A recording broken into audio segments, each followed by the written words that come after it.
Okay, cool. We can maybe get started here and let everybody trickle in just over the next few minutes. So I'll just say a couple words at the beginning here. I hope everyone is doing well at home, and I hope that, I just want to thank everyone for coming tonight.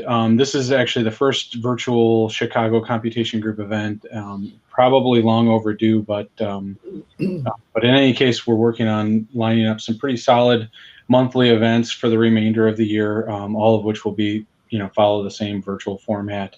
But I guess just to restart this series, we're having an event tonight, which had literally been years in the making.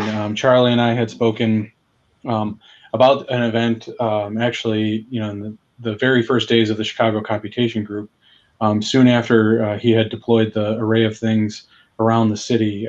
So we finally got something lined up for March of 2020, which happened to be like the day before, basically the world shut down. So, really great to have you join us again to kind of kick this off, not quite a year later. So, so with the virtual format, we hope that, the people are kind of joining in now, and they're joining us from the comfort of their own homes, which what's great about this is that they can be anywhere in the world, not just in Chicago. So the one downside is that, our usual lively discussions that we would have, can't occur in person. We hope that people can ask those questions in the virtual chat, and we'll hold those till the end of the presentation. So let's go ahead and welcome Charlie and hear his great presentation. Thanks. Okay, thanks. I think I can take control of the screen and my slides are showing. Is that right? Well, thank you for having me. I'm Charlie Catlett. I'm a computer scientist at the Discovery Partners Institute, which is an institute of the University of Illinois, located during non-pandemics, located in the Chicago Loop. During pandemics, it is a virtual organization like all the other ones. I want to take some time this evening and give you background on the project that we just mentioned, the Array of Things project, but to start with why we did what we did, what the project was, where we are today and where we're going.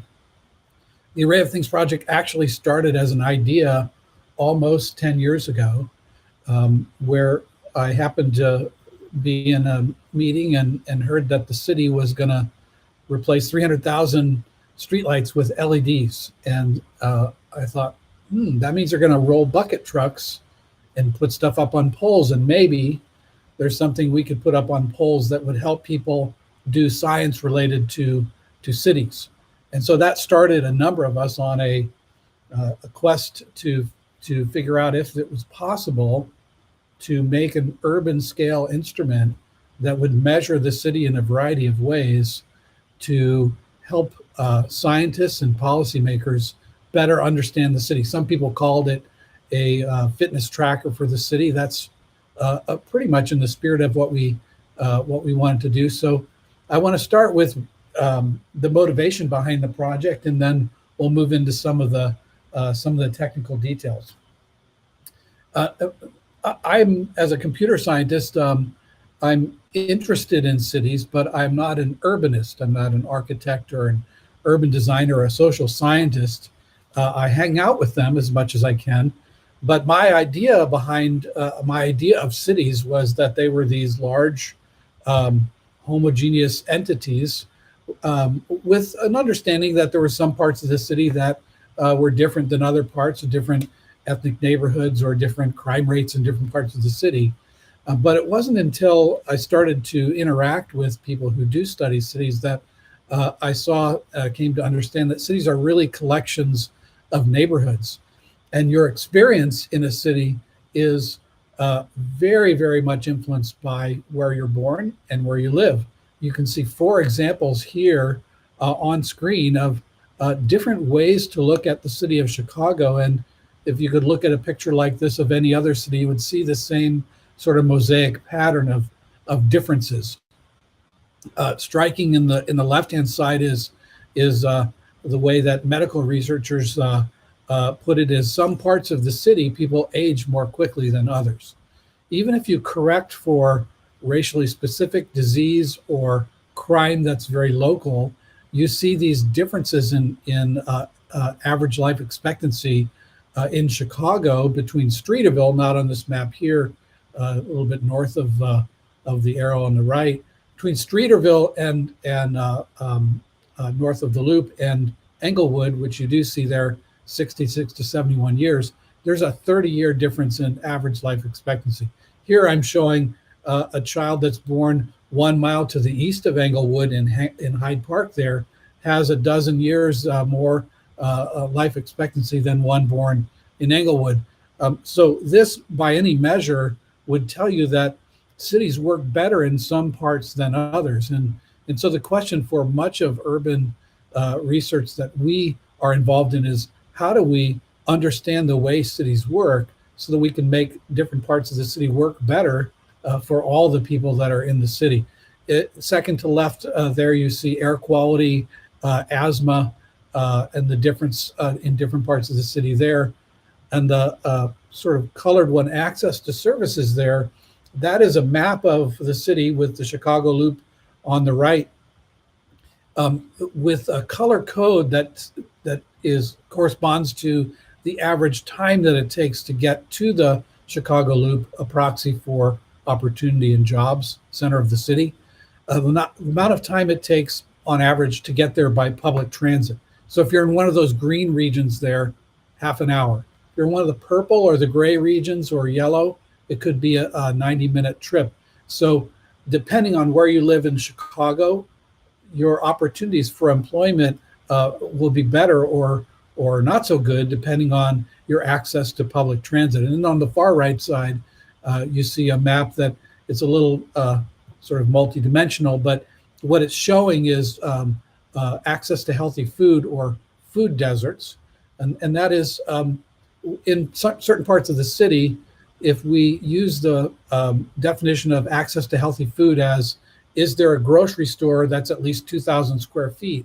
That means it's probably large enough to have a produce, fresh food available. Smaller than that, you're looking at, the kind of place you walk in and you can get a microwave burrito or a hot dog that's been spinning on this thing for like who knows how many days.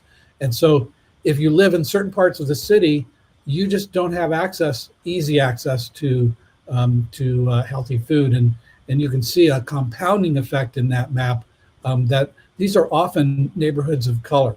So you look across the city, and when you think about this concept of smart cities or resilient cities or sustainable cities, it really, the challenges really differ from neighborhood to neighborhood.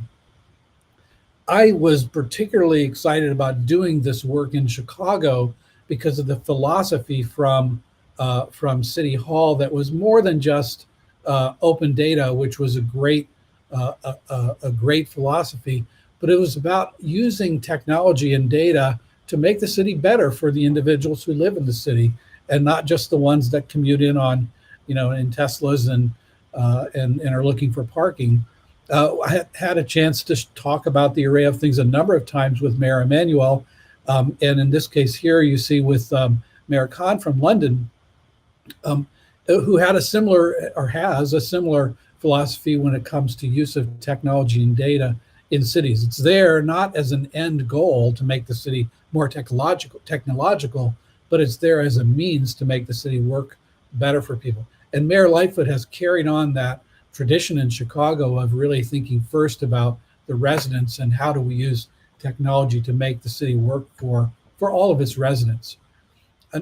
Besides this, to me anyway, this sort of discovery that cities are patchworks of neighborhoods was a sort of eye-opening experience at a workshop that was held in Chicago about 5 or 6 or 7 years ago, when we were named one of the 100 Resilient Cities, a program that the Rockefeller Institute supported. And Mayor Emanuel at the time brought 120 or so people together in a big ballroom for the day as a workshop. And one of the things that came out of that for me was an understanding that resilient cities or smart cities or sustainable cities are not just about the technical infrastructure of the city. And me as a scientist coming in, as a computer scientist coming in, I thought a lot about how the city would be resilient to flooding or heat waves or other sorts of disasters, even how it might be resilient to changes in the level of traffic on the road or changes in the use of energy. But I hadn't really thought so much about the other aspects, the other three dimensions on this chart of what makes a city smart, which are especially in terms of economics and opportunity for people and health and well-being, leadership and strategy being the fourth one. And so as I saw this in about 2013 or so, I kind of adjusted my approach where I was able to take a step back and say, well, how do we use computer science, information technology, sensors and other things? How do we use those to not just make a city more resilient or smart with respect to the infrastructure and environment, but how do we better understand the city with respect to its economy and opportunities and the health and well-being of the residents? And so this gave us, as we were entering into the Array of Things project, this gave us a really broad perspective on what we might be able to contribute to understanding and ultimately improving cities like Chicago. So what we did was we set out in 2013 and 2014, had a series of workshops with some with residents of the city and community groups, but many different science communities. A group of atmospheric scientists in the summer of 2013 was the first one we did. We did another one with the Department of Transportation in Chicago and a bunch of transportation researchers, another one with social and behavioral scientists. And we started these workshops with a similar set of questions. And usually the first one was, we would say, we think we'll have the opportunity to put a couple hundred gadgets throughout a large city like Chicago for the kind of science that you're doing, for the policy that you're investigating, for the questions that you're asking. What should those gadgets do?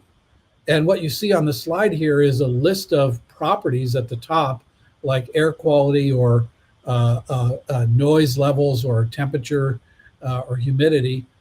And those are all things that people asked us if we could please try to measure. But there was another set of measurements that people requested for which you couldn't buy an electronic sensor. And those are in the left-hand side at the bottom there. And people were saying, well, you know, we don't just want to know the number of vehicles that go through an intersection. We want to know the flow of those vehicles and how they interact with pedestrians and bicyclists. And even though we have statistics for any city, including Chicago, about how many traffic crashes there are and how many fatalities there are that are related to those crashes, we have no information about the safety issues that lead to those kind of events, those crashes, or near misses is what we would call them. And so people were asking us in these different workshops, is there a way that you can measure this or that, where traditionally those measurements are done by a human observer with a clipboard or a counter of some kind? And so we thought, you know, with cameras and possibly with microphones and artificial intelligence, computer vision, we could actually imagine a device that is up on a street corner and could be remotely programmed to say, now we want you to look for the number of buses in every image as you look out the camera. And so we came up with this notion of what we call software-defined sensors, which simply put means that there's a sensor up on that pole. In this case, one of those sensors is a camera. And what that camera is measuring depends on the software that we push out to that device. And so you see the Array of Things node, kind of a cutaway view there. The left-hand part of that that's bolted to the pole has got a couple of single board computers in it, as well as some sensors pointed up. You can kind of see there's a dome at the top of that box. There's a camera pointed up at the sky there.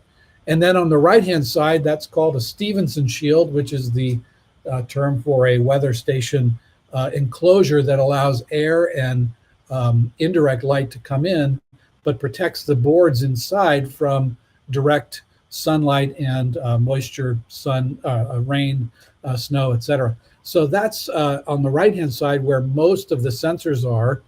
And then as we moved the project forward, we were able to get a grant from the National Science Foundation, a $3 million 3-year award that we stretched from 2015 until 2020 into a 5-year project.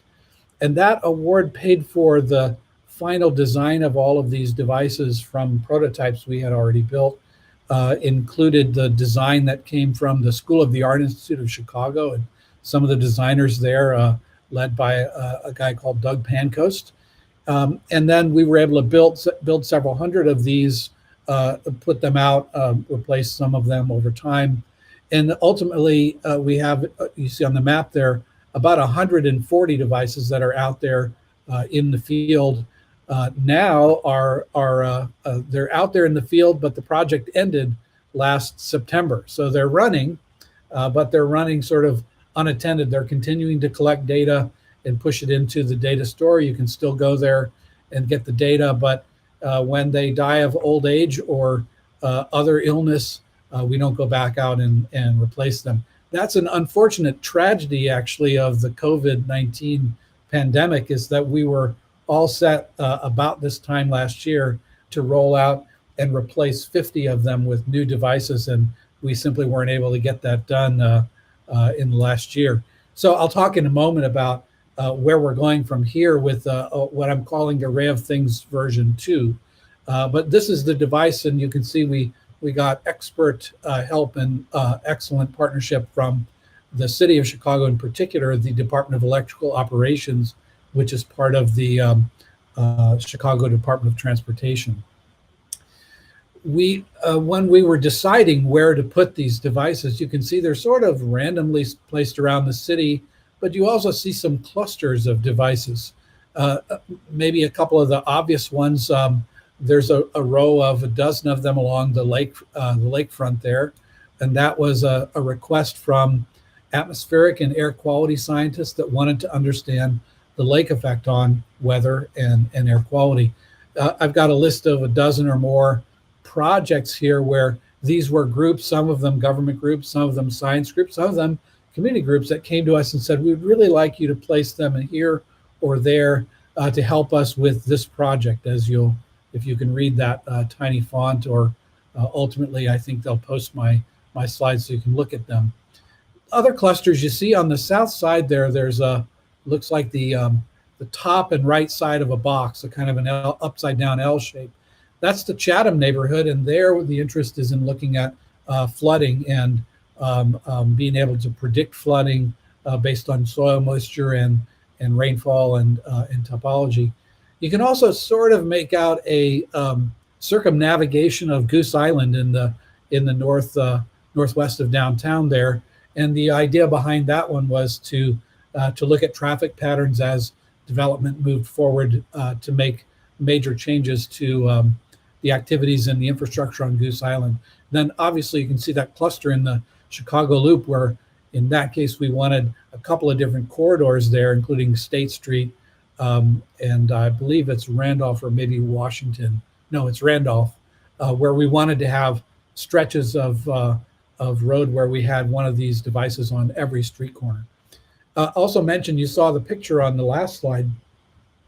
The devices are typically about 20 feet up, and they have the downward facing camera that's pointed at the center of the intersection. I'll show you some images of what that field of view looks like. And they're sending their data every 30 seconds to a database that we maintain. But this is, if you wonder why we put them where we did, this is a list of some of the projects that drove that. And I'll say there were at least 8 or 10 of them that were directly requested by individuals in the community who wanted to have a sensor device at a particular location because they had a concern about something. It may have been noise or air quality or traffic safety, and they wanted to collect data about, or have us collect data about that phenomenon. That's one of 2 aspects of talking with the residents of the city of Chicago, where we were really impressed by the technical and sort of savvy of the folks in Chicago. So you're all, I think you're most from Chicago. So people from Chicago are, as you know, a little bit smarter than people from other cities, and that proved to be obvious in our community meetings. One woman actually called us up or emailed us and said, I'm a street crossing guard. I'm supposed to be at this corner when the kids are crossing on their way to school. There's a big sign there that says there should be no delivery trucks or no trucks during those hours of the day, but there's always trucks there. And she said, could you put one on that corner? And that was a statement from that woman that she understood that anecdotes are fine and useful, but data is really what you need if you want to affect change.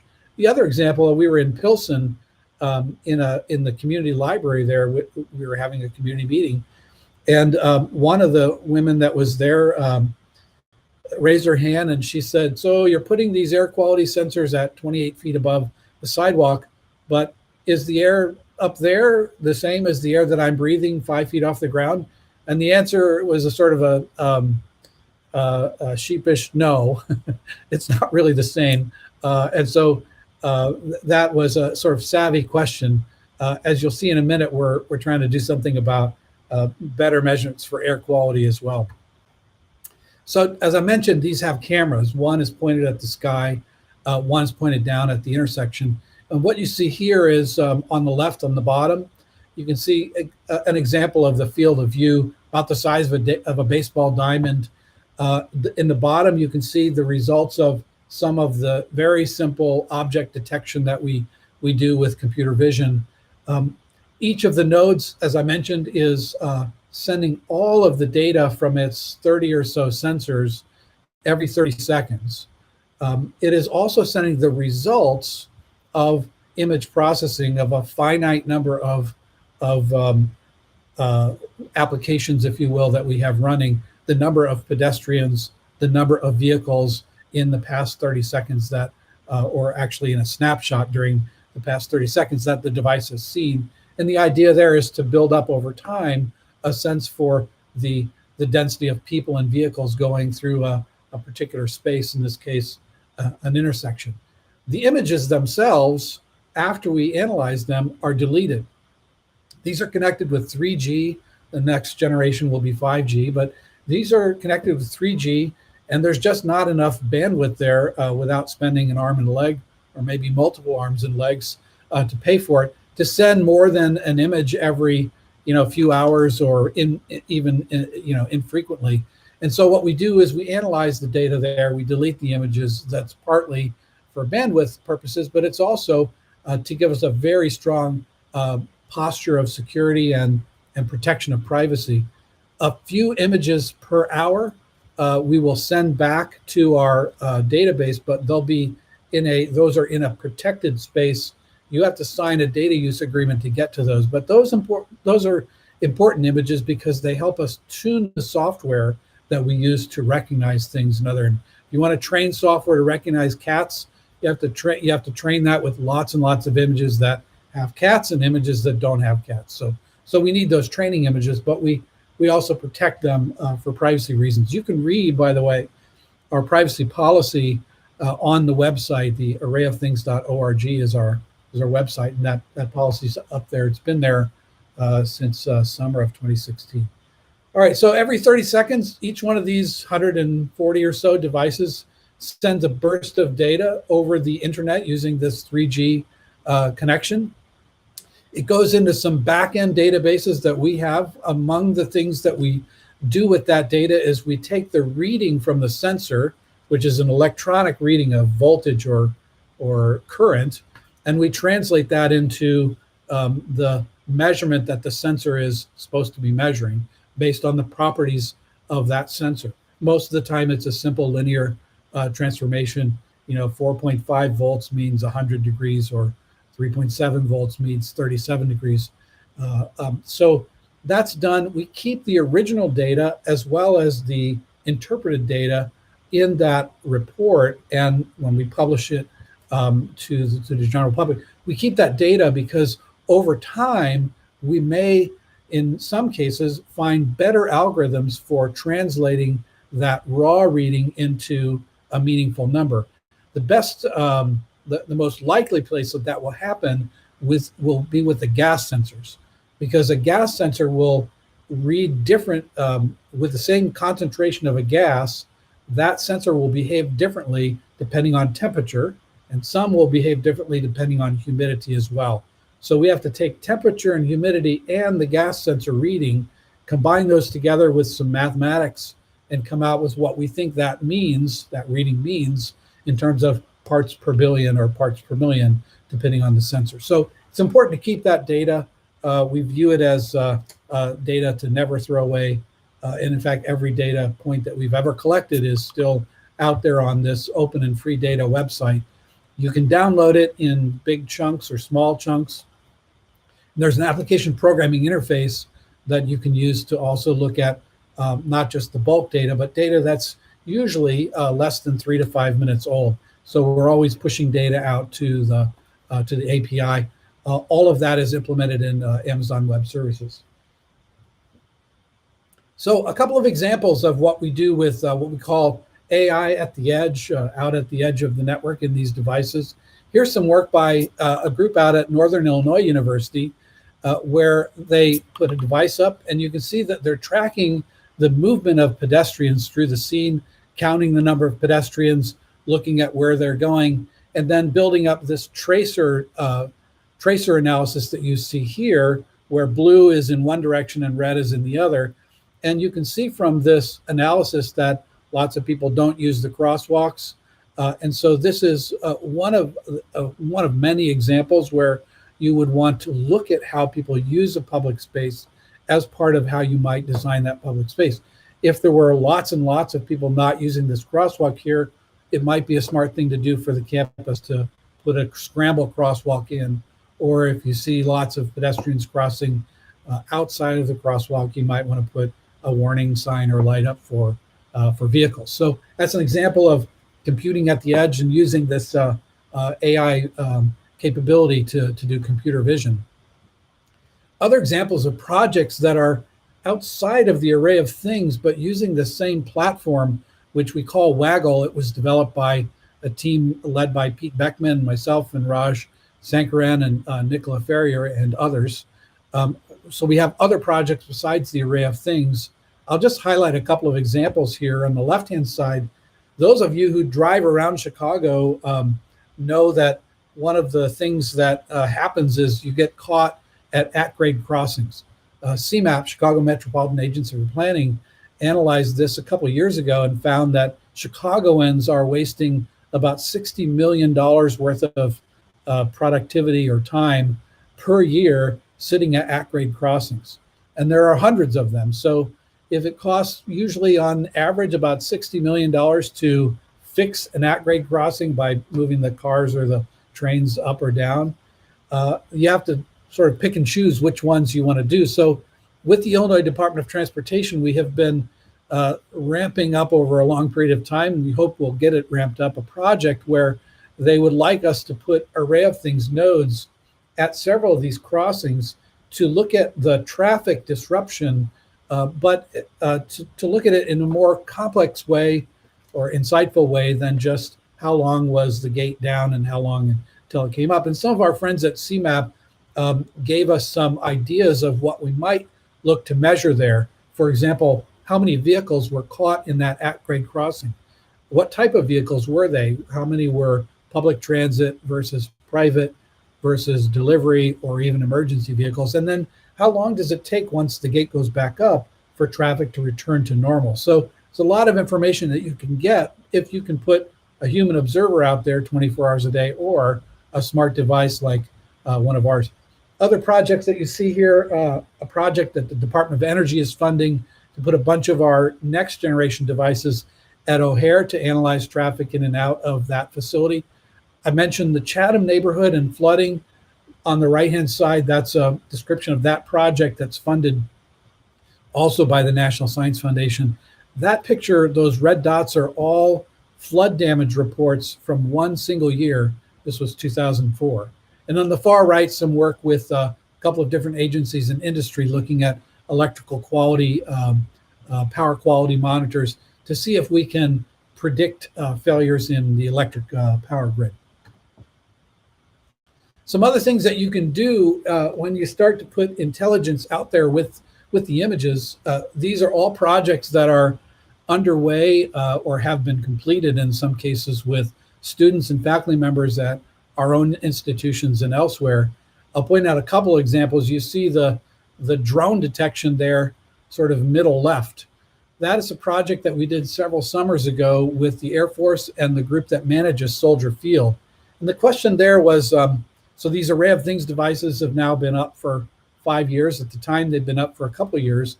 And by today's measurements, the processing is not that fast in these devices. We're fixing that with the generation we're building now. But we want to know, could these devices differentiate between a bird, a plane, and a drone? If you're Soldier Field, you kind of want to know, if a drone is coming in when you've got an event there. You don't want to be surprised by that.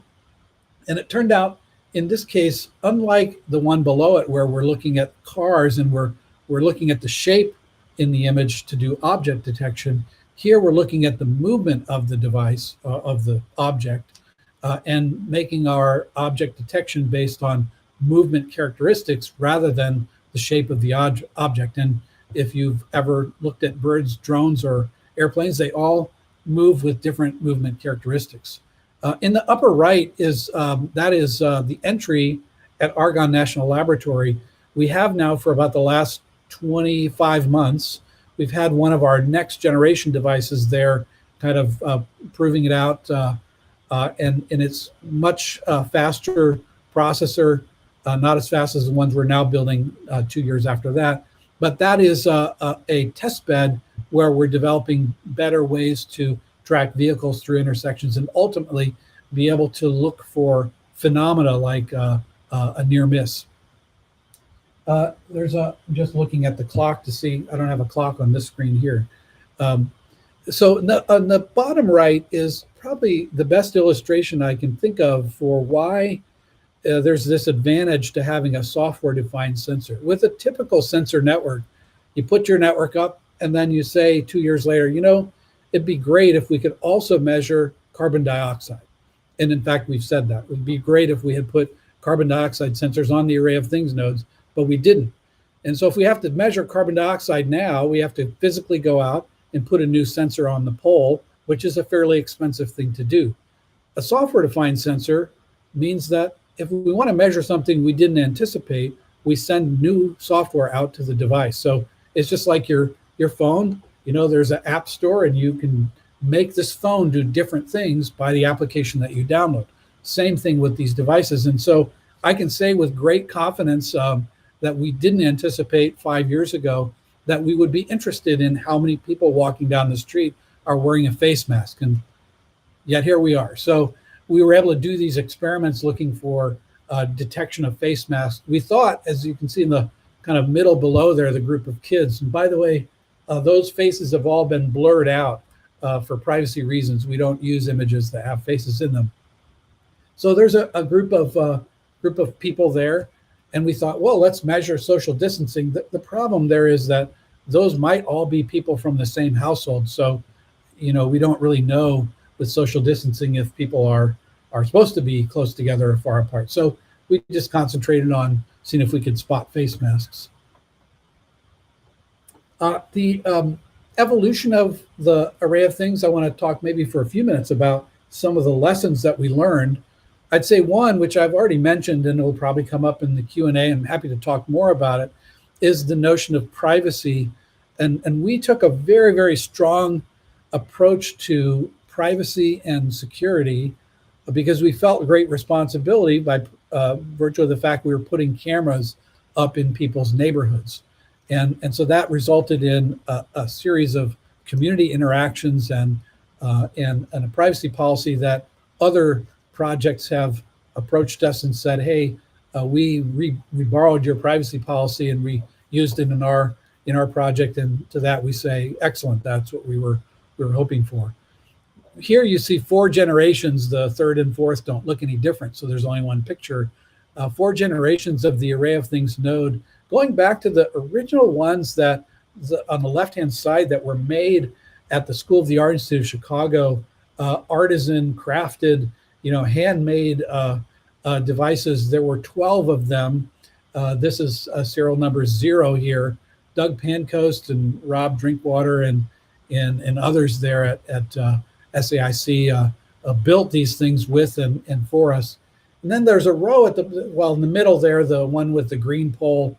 That is the first prototype that was built by PDT Technologies up in the Crystal Lake area. And they helped us translate the design from the School of the Art Institute of Chicago into something that could be assembled in large quantity.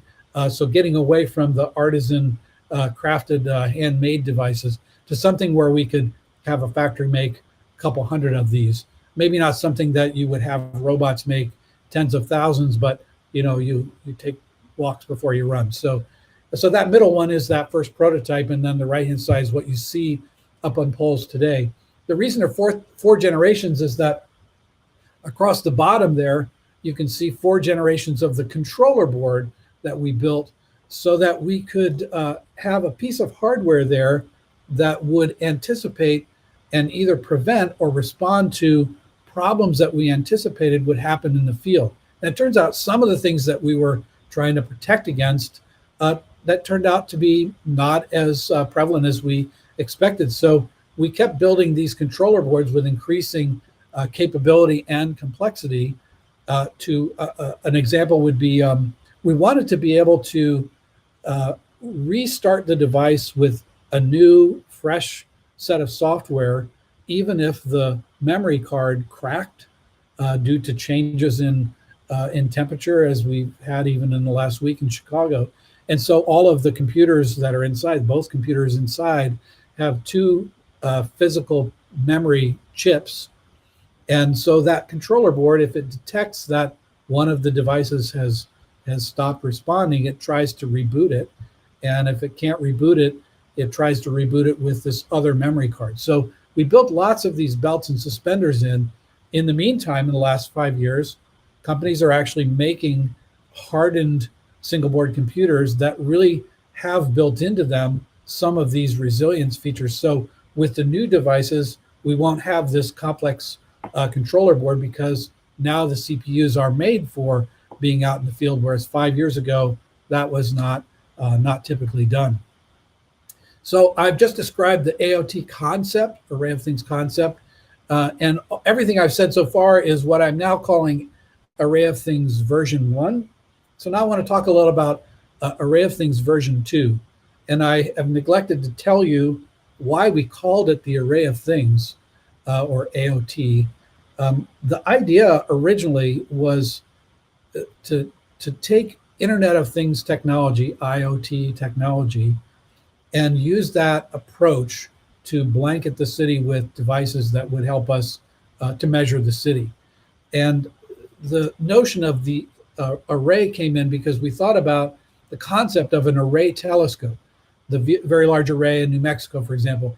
It's an instrument that comprises individual identical components. So there's a bunch of dishes that are pointed in the same direction in a array telescope. And so we thought, yeah, we'll use Internet of Things technology to do an array telescope pointed at the city. So obviously that's the array of things.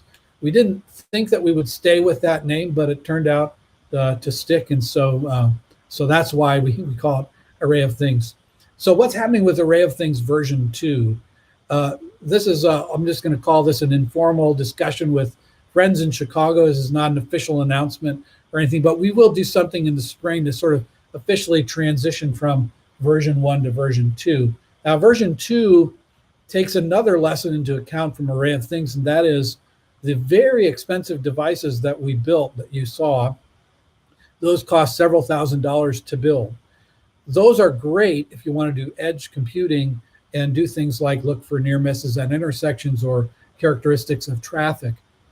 But one of the most important measurements that we heard from people in the city of Chicago and from talking to, I tracked it, over 100 cities or people from over 100 cities. One of the most sought after measurements has been air quality.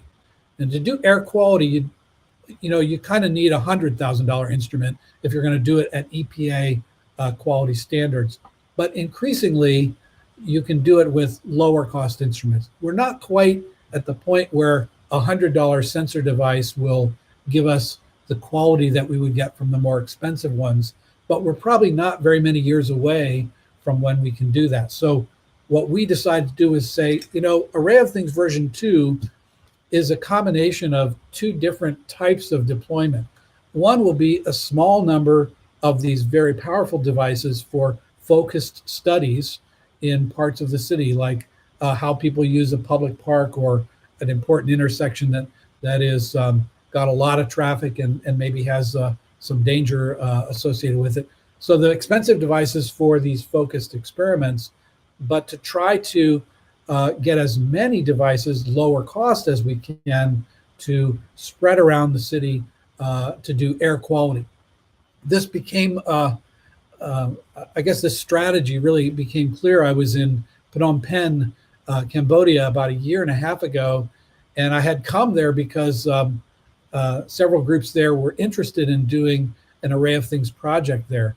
And the more we got to interact over the course of the time that I was there, it became more and more clear that what they really needed is an air quality sensor network. And so my advice to them was, you could do an Array of Things node here or there to look at traffic patterns, but what you really need is not $100,000 sensors, but $1,000 $100 sensors. And so this notion of ubiquitous air quality is the second facet of what we're moving toward with Array of Things version 2.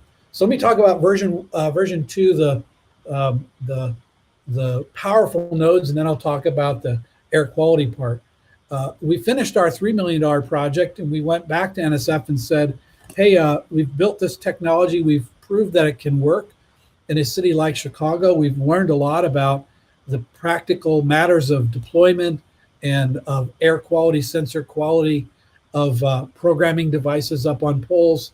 And now what we want to do is turn that platform into a general purpose infrastructure that can be used by a much larger group of users, scientists, policymakers, so that rather than having to come to us and say, can you write a piece of software to look for face masks and then place it in your devices, someone with an idea can say, hey, I think I'm going to program one of these nodes or a set of these nodes to look for, black cars.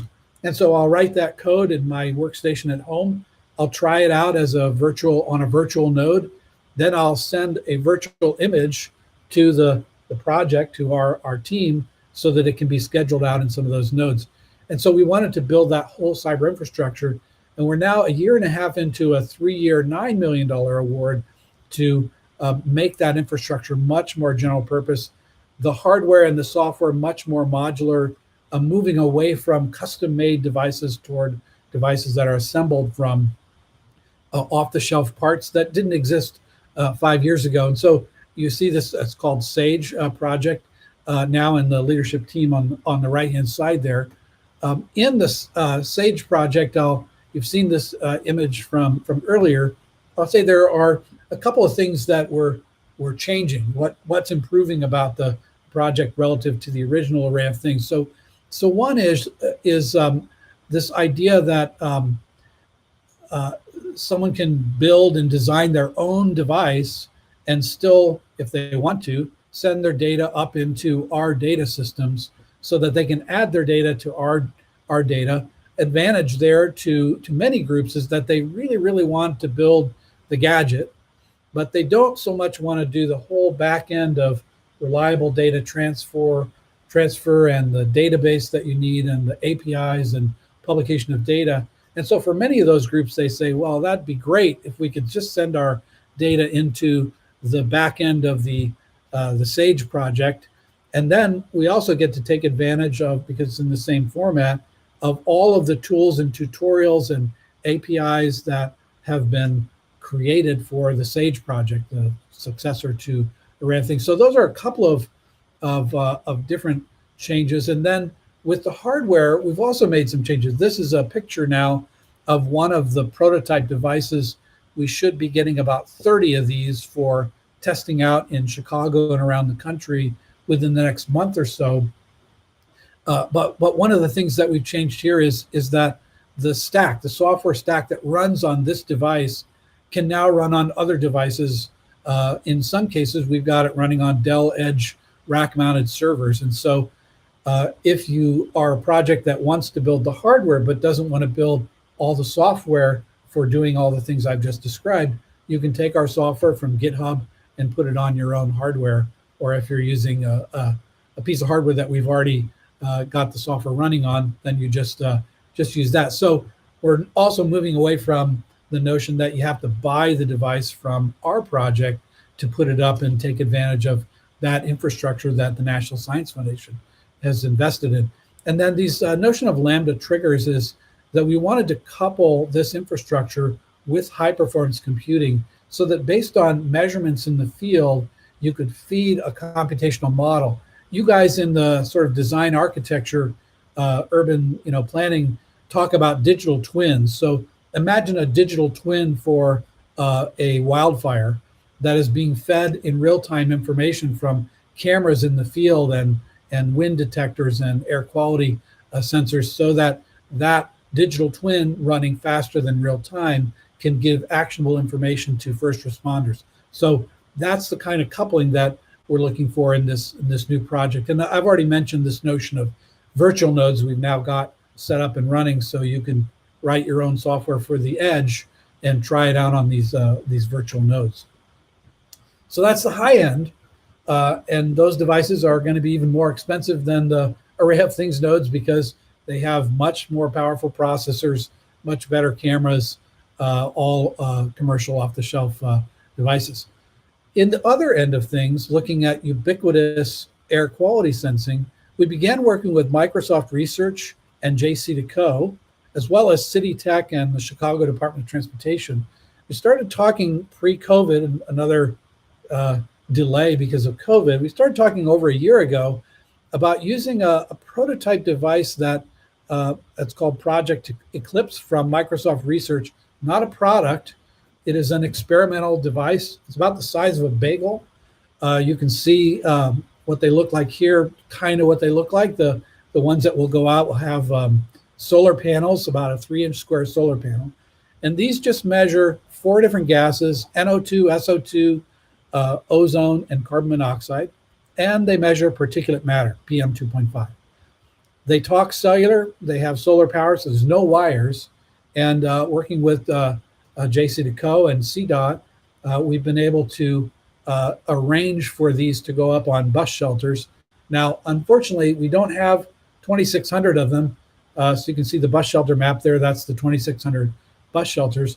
But this is a project where we're going to start with 100. We'd like to grow beyond that. But again, this is a prototype system that's really meant for urban science research from our collaborators at Microsoft Research. And we hope to put a few dozen of these up in March, and then another 80 or so up in May. These will be, as I mentioned, on the 100 or so of the bus shelters. And there'll also be a QR code, so you can scan that QR code with your device, and it'll take you to a very nice dashboard that Microsoft Research created that will give you a map of the city, a graph of that place where you're standing in terms of air quality, and some information about what that air quality means. And one of the things that's exciting about that project is to see the collaboration that's not just between these groups on the slide, but EPA Region 5 folks and the Environmental Law and Policy Institute, and all 3 or 4 of the universities and Argonne National Lab have all been sort of collaborating on this project based on this this prototype. I mentioned 4 gases plus particulate matter. This is more like what the device will look like, so a little bit less like the leaf on the surface, but you can see instead this 3-inch square solar panel. So look for those on bus shelters near you sometime in the spring. Now, I want to close by talking about what we are thinking and what we feel are important opportunities over the next few years with respect to sensors that we don't quite have yet. but that are on the horizon. And we're 2 to 3 years away, maybe even less than that, from starting to see electronic sensors that will sense biomaterials.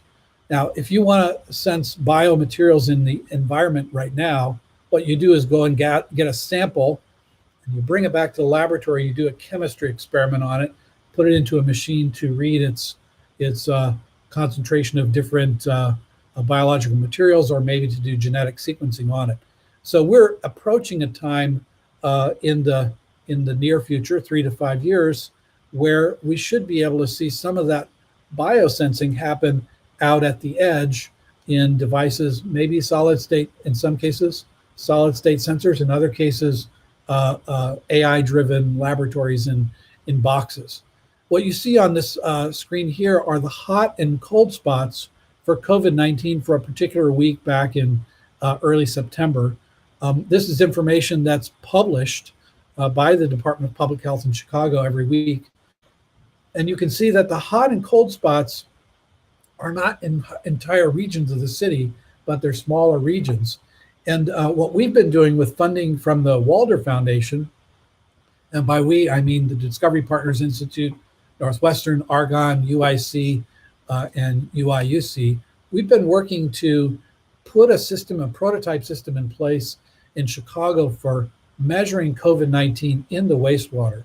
The advantage to doing that is that when you or I, if we were to get COVID-19, and assuming that we would develop symptoms, which is not a guarantee, we would develop symptoms for 3 or 4 days.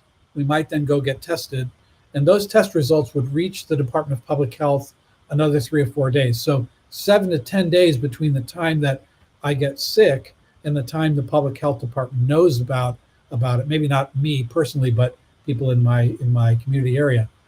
In wastewater, we start to shed the SARS-CoV-2 RNA in our stool almost immediately after getting infected. And so that means that if we're watching the wastewater and seeing a rise in concentration of SARS-CoV-2 RNA, we've got a signal that's 7 to 10 days ahead of time that could tell the public health department, hey, there's a hotspot developing in this part of the city, in which case they would send their mobile testing units out, arrange for quarantine housing, put an education plan in place, make sure people are being safe. So this notion of giving early warning now with chemistry experiments, as I mentioned, may be something in the next 3 to 5 years that we could do automatically. Other reasons that you might want to do this sort of sensors in the infrastructure, including wastewater, have to do with opioid.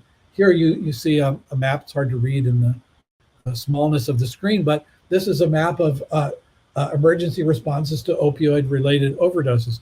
With information about the types of opioids and the presence of the anti-overdose drug, the Department of Public Health has a much better idea of which parts of the city they should go to with their campaigns for reducing opioid use. So I'll mention something else here. When we're measuring wastewater at one of the wastewater plants in Chicago, it's coming from over 1 million homes, 1 million residents, not 1 million homes. And so there's no way that we can tell, that, Anthony, is taking opioids or has COVID-19, or Charlie is this or that, but we can get a community level signal. What we're trying to do in our project is to get a finer grain picture than the 1 million people on the west side or 1.5 million on the south side. What we want to do is try to go upstream in the sewers and see where there are sampling points that we can go, so that we can say there's a hotspot developing in this community area of 30,000 people, which is much more useful than there's a general trend of up or down across the whole north side of the city, where everything gets sort of averaged out. So this is sort of, as a project, this has given us some opportunity, I think, to start planning out the cyber infrastructure for how we will make use of these new types of sensors moving forward. And this is just a schematic of our project, where it's very much a partnership with the Chicago Department of Public Health, and you can see all the partners there at the bottom of the screen. So I'll close with this as a an activity that a number of us have been working on now for almost a year, observing what's happened in the science community with COVID-19. Myself and most of the people I work with, we're spending much of our time on COVID-19 related science now, having put a lot of other things on hold. We didn't do the refresh of Array of Things nodes, partly because of scheduling the installation, but partly because we all turned our attention to what we could do to help in terms of this pandemic. And a number of us have been thinking about what would the infrastructure look like on a national scale for watching for the emergence of a new pathogen, or having seen the emergence of a new disease in some part of the world, to begin looking for that disease immediately and to respond much more quickly than anyone was able to respond in any country for COVID-19. So I just bring this up. It's a little bit of a different sort of area than what we set out to do with the Array of Things. But as we move forward, we're already thinking about how do we take advantage of these new technologies. And you, as if you're a designer or an architect, you do the same thing. And so you need to be thinking about, hey, when I design this new subdivision or this new building, what sort of sensors can I imagine being able to put in that? And I would also remind you of some things that I said about privacy before.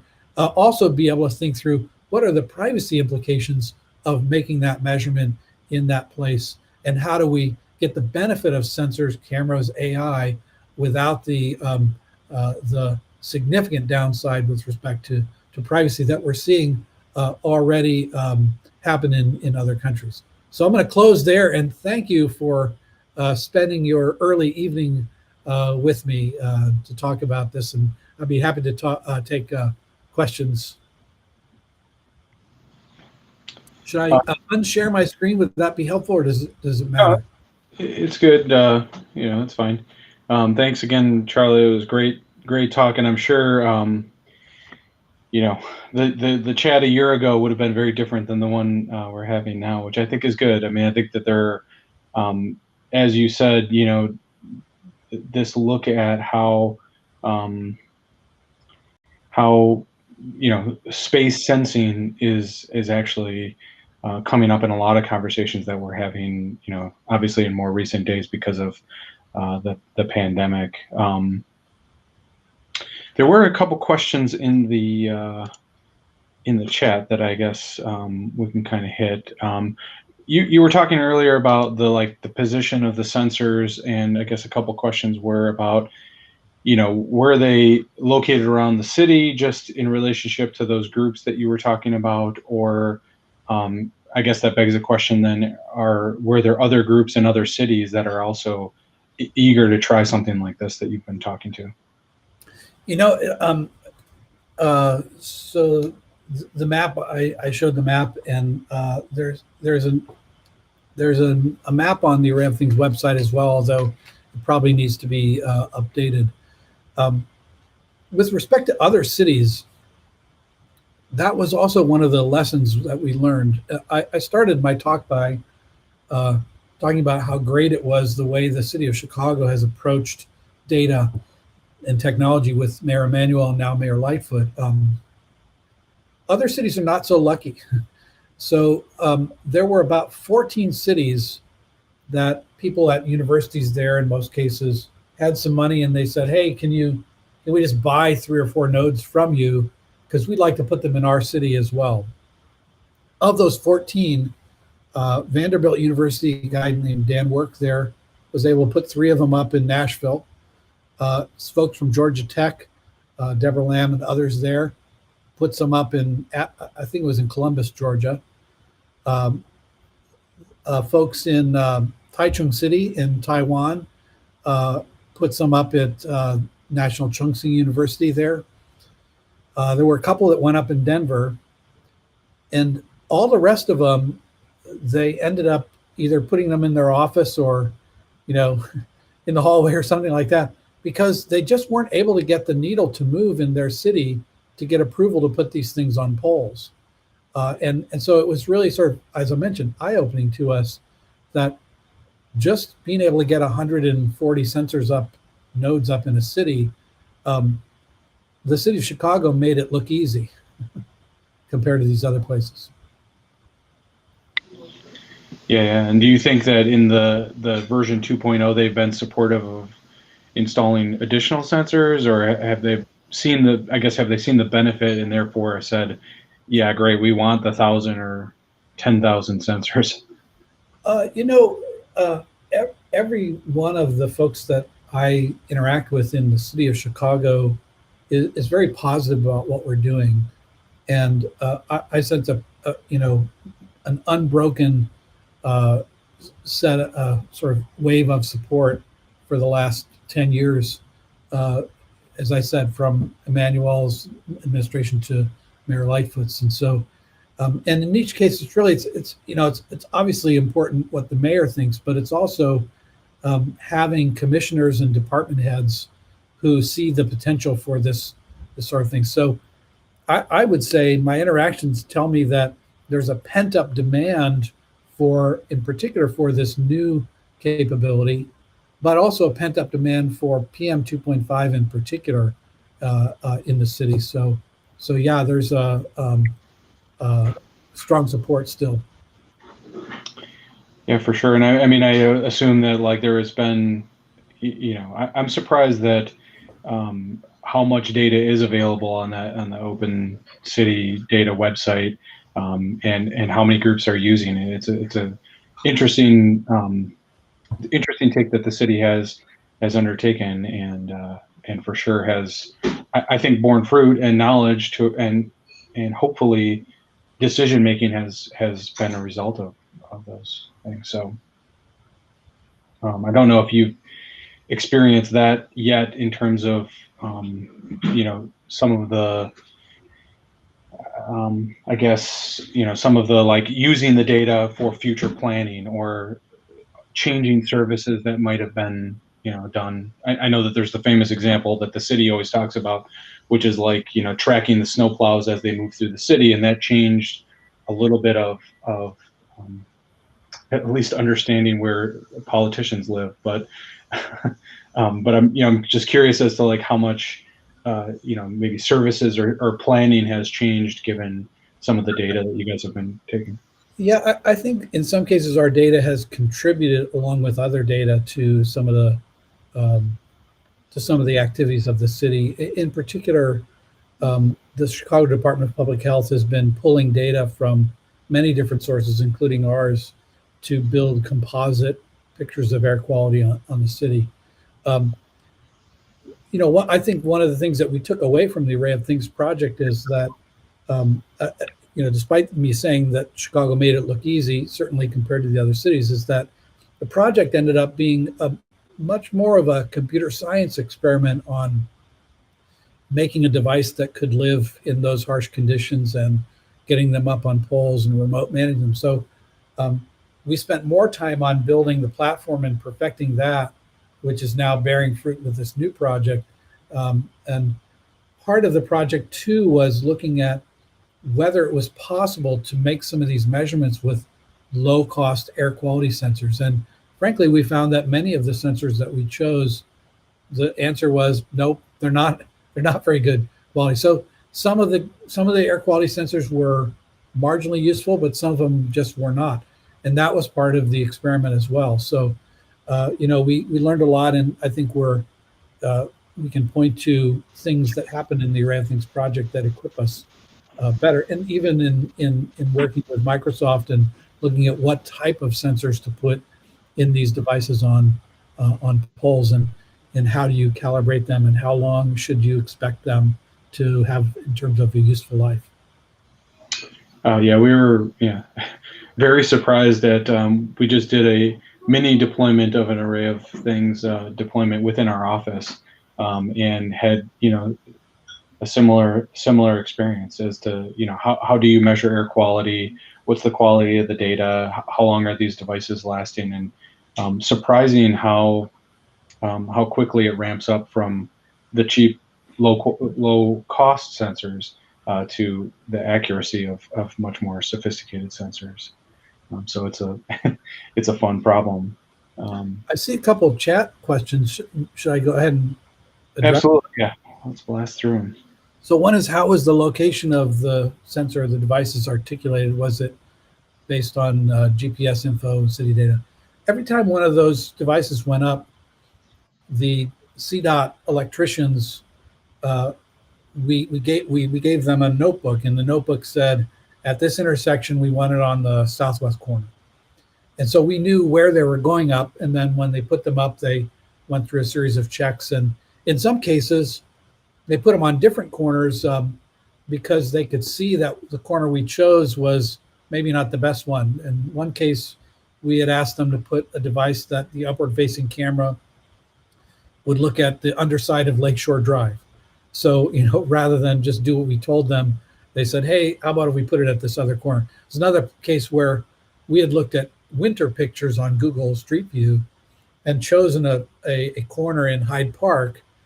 It was at Cornell and 47th or something like that.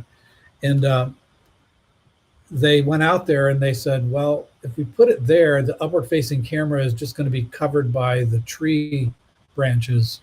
So they told us afterward, we hope it's okay, but we put it at the opposite side of the. So that we thought was wonderful, because that meant that they were really invested in the project. So we always knew where they were going to be. And when the sensor reports its data, let's say it's reporting, the sound pressure at this decibel or at this octave, that measurement has a set of fields in it. The first of which is a date and timestamp. The second of which is the node ID, which for the geeks that are here is the MAC address of the controller board. It's a unique address. And you do a table lookup or database lookup on that node ID to get the latitude and longitude and the height of the device, because they vary from 22 to 28 feet or so. So let's see. I named I named some cities that wanted to or did put Array of Things devices up. There are lots of cities around the world that are doing, most of them are doing something more like the air quality sensors that we're doing. A couple of notable exceptions, both Georgia Tech in Atlanta and Carnegie Mellon University in Pittsburgh have done really, really advanced work on that edge computing devices like ours. And so we consider them to be peers, collaborators. And so in Pittsburgh, for example, there's a corridor of something like 40 blocks where they're using these devices that they designed and built to look at air quality, and even to experiment with changing the timing of the lights to reduce the amount of idling and therefore reduce pollutants. So another question, how bullish are you on the future of computer vision analytics? It's amazing what we can do with AI, machine learning, in images. So on the one hand, I'm bullish about what we can do. I'm quite frankly terrified at what we might do by looking at what's happening in China. So this goes back to part of what we set out to do with the Array of Things. Was we were told early on, a lot of people just said, don't put cameras up because it'll be no end of privacy, headaches and issues. And we said, well, what if we could find a way to design the system and the policy and the operating procedures so we can get the benefit of cameras from a science point of view without the downside of privacy, giving up on privacy. And we said, we want to do that because academics are really the only group that has any incentive to do that sort of thing. Others just have other incentives. And so we think now, as we're seeing what's happening in countries like China, we think now more than ever that projects like the Array of Things can offer some insight on how we can use this technology in a responsible way.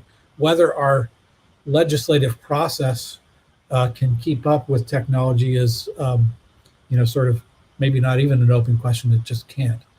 So bullish and terrified is a fair characterization. Let's see, how accurate are these cheaper sensors? Are they calibrated so that the results across the city are comparable to each other? The measuring PM10, et cetera. So they vary. They're getting better.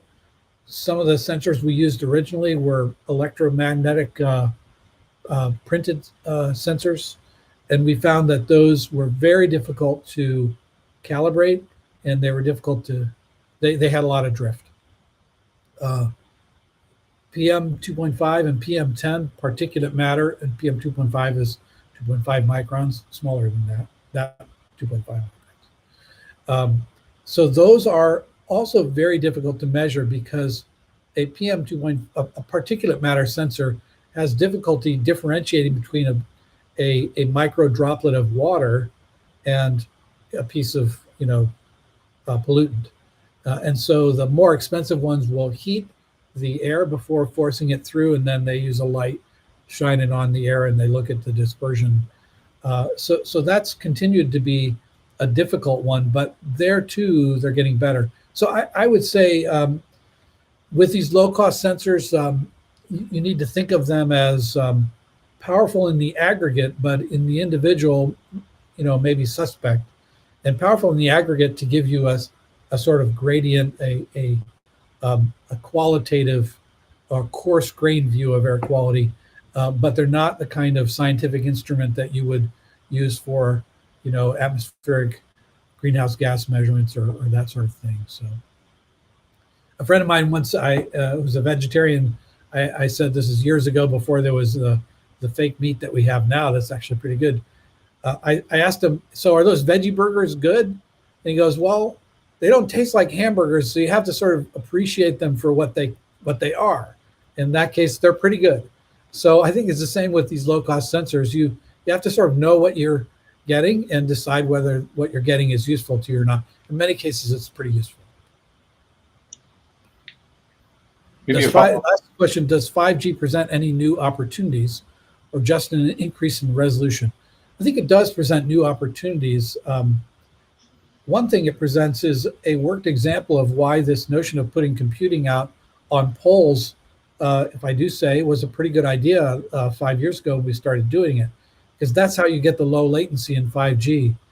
You have to have your phone is getting its answer from the tower, not from the computing data center many miles away.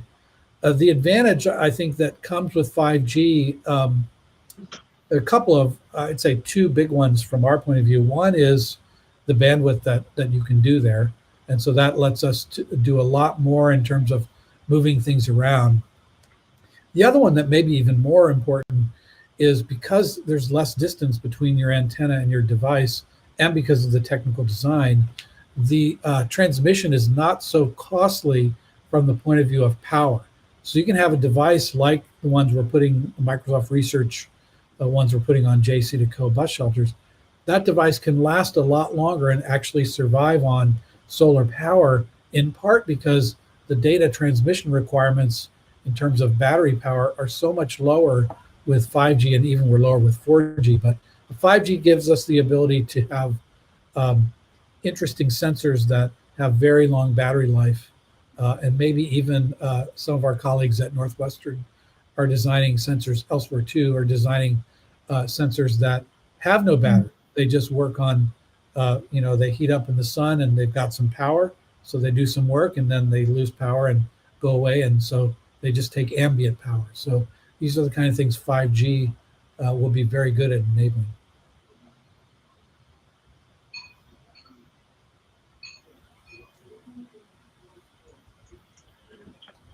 Cool. I guess there, as maybe a follow-up was, a question about sensing on fixed sensors versus, something like mounted on buses or something like that. Is that something that you thought about or evaluated? Yeah, I mean, we'd love to put devices on moving vehicles. We don't think it's an either or. We think that these are complementary approaches. There's you have to use some care with the mobile ones. You're going to get different readings if your vehicle is riding behind a diesel truck versus if it's riding behind a electric vehicle or no vehicles. You have to account for time of day, and a lot of the air quality research is really looking for longitudinal data in a fixed location because air quality fluctuates so much over time. So you're doing a drive-by and sort of getting a snapshot of air quality, but nonetheless, a useful thing to do. We just think of it as complementary. And we thought about doing this with the array of things there. When the node boots up, you can see that it's looking for a GPS device if there is one there. So we knew that we might want to put GPS devices on them in case we did some. And we did some projects with bicycles and things like that. But in the end, we had a scope to do the fixed sensors, and so we didn't really pursue the mobile as much. I got you. And I guess shifting scales, you mentioned a little bit about, for the designers in the group, digital twins and sensing at sort of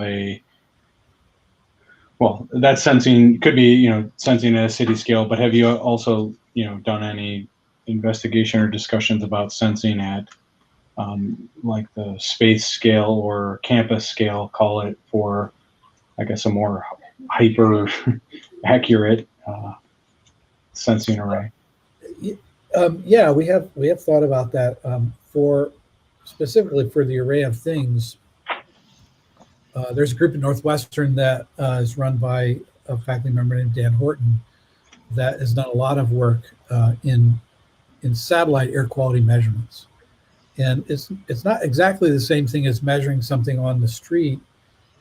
You're measuring the entire depth of the atmosphere, and you have to figure out using models what that ozone reading means for the lower layer. And satellites are